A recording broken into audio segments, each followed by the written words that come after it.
दोस्तों, आजकल भारत की सड़कों पर एक ऐसा नज़ारा देखने को मिल जाता है जिसे देख करके कोई भी साधारण आदमी भयभीत हो जाता है।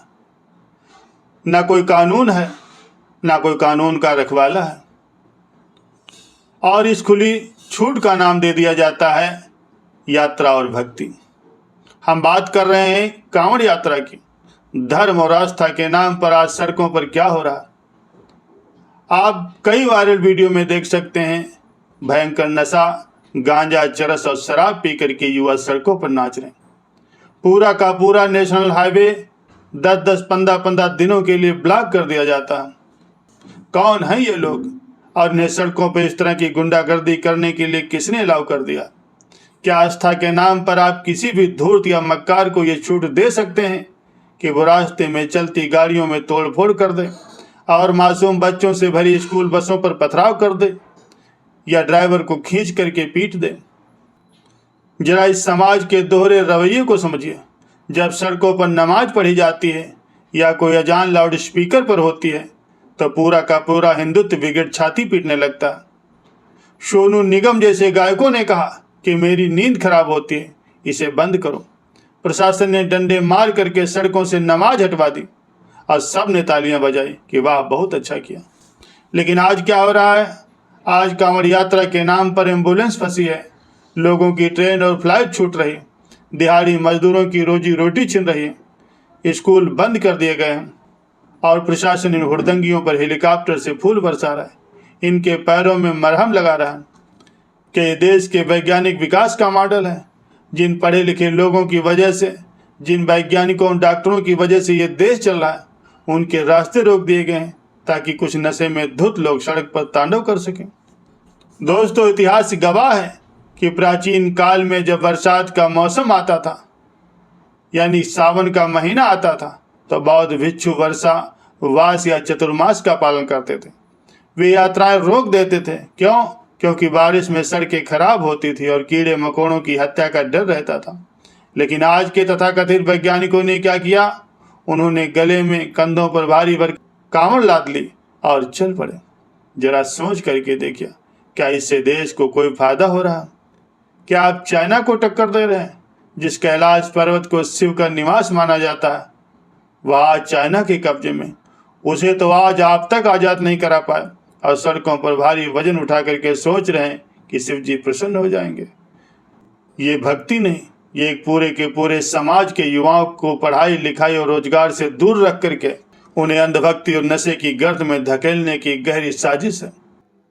11वीं सदी में जब अल बरूनी भारत आया तो उसने अपनी किताब में साफ लिखा कि यहाँ के ब्राह्मण बिना अर्थ समझे वेदों का पाठ करते हैं। वे रट्टुत होते हैं, वे केवल एक दूसरे से सुन करके रट लेते हैं, लेकिन उसका अर्थ जानने वाले बहुत कम हैं। यह इस देश की मेरिट की असलियत है। रट्टम तोतम को उन लोगों ने मेरिट बना दिया। दोस्तों, जरा नजर घुमा करके देखिए, दुनिया के सबसे बड़े आविष्कार किसने किए? Bill Gates, Mark Zuckerberg, Elon Musk, ये सब कॉलेज ड्रॉप आउट थे। इन्होंने रट्टा नहीं मारा, इन्होंने इनोवेशन किया।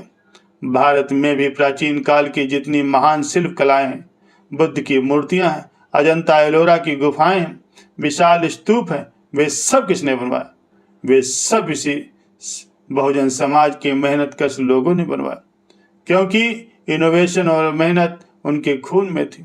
और जो लोग आज खुद को मेरिटधारी कहते हैं, उनका काम केवल बैठ करके फ्री की सैलरी उठाना और चापलूसी करना। यही कारण है आज भारत की सरकारी व्यवस्थाएं भ्रष्टाचार से बिल्कुल खोखली हो चुकी हैं।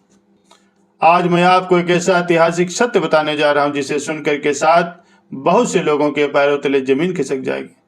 लोग कहते हैं कि हिंदू धर्म सबसे पुराना है, वेद सबसे पुराने, लेकिन जब भारत सरकार से यूनेस्को में सबसे पुरानी ऋग्वेद की पांडुलिपि मांगी गई तो पता चला कि उन्होंने कितनी पुरानी पांडुलिपि दी।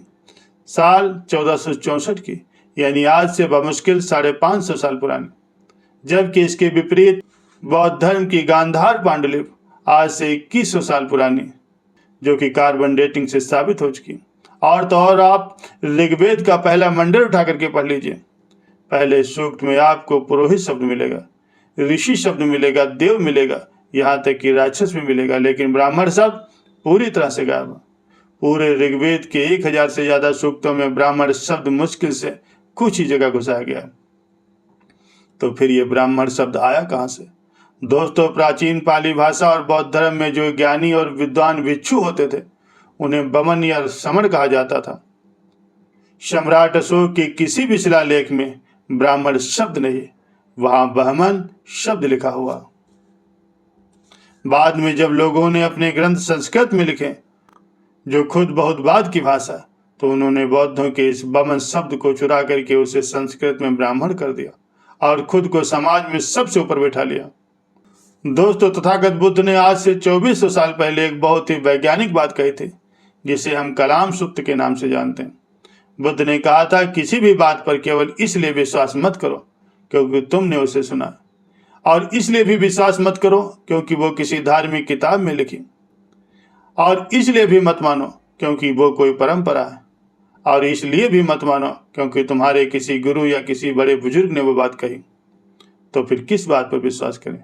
बुद्ध कहते हैं कि जब तुम खुद अपने तर्क, अपने अनुभव और अपनी विवेक की कसौटी पर उस बात को परख लो और पाओ कि वो बात बिल्कुल सही, उसमें सभी का कल्याण छिपा है, केवल तभी उस बात को स्वीकार करो। और यही है साइंटिफिक टेम्परामेंट, यह है असली ज्ञान। बुद्ध का मार्ग अष्टांगिक मार्ग है, जहाँ सम्यक दृष्टि है। जब तक आपकी दृष्टि सही नहीं होगी, जब तक आप अपने भीतर के दुराग्रह भ्रष्टाचार को नहीं छोड़ेंगे, तब तक आप सत्य को नहीं देख पाएंगे। दोस्तों, आज देश को गुमराह करने के लिए तरह तरह के खतरे गढ़े जा रहे हैं। कभी हिंदू खतरे में है तो कभी मेरिट खतरे में, लेकिन असली खतरा तो हमारी शिक्षा, हमारे रोजगार और हमारे वैज्ञानिक सोच को है। धर्म का मतलब सड़कों पर हुड़दंग मचाना, डीजे पर अश्लील गाने बजाना या दूसरों को परेशान करना नहीं होता। धर्म का अर्थ है नैतिकता, करुणा और अपनी आगे आने वाली पीढ़ी को एक बेहतर शिक्षित भविष्य देना। जब तक हम अंधविश्वासों के नशे से बाहर नहीं आएंगे, तब तक हम सही मायने में आजाद नहीं हो सकते। आज के इस विशेष वीडियो में आपके भीतर क्या विचार उत्पन्न किए? क्या आप भी मानते हैं शिक्षा और तर्क से ही देश का भला हो सकता, किसी अंधभक्ति से नहीं? अगर आज का ये वीडियो आपको पसंद आया तो कमेंट करके अवश्य बताइए। पाखंड से लड़ने और सत्य के इस मार्ग पर चलने के लिए हमारे इस चैनल को अभी सब्सक्राइब कर लीजिए और बेल आइकन दबाना न भूलें। नमस्कार, जय हिंद।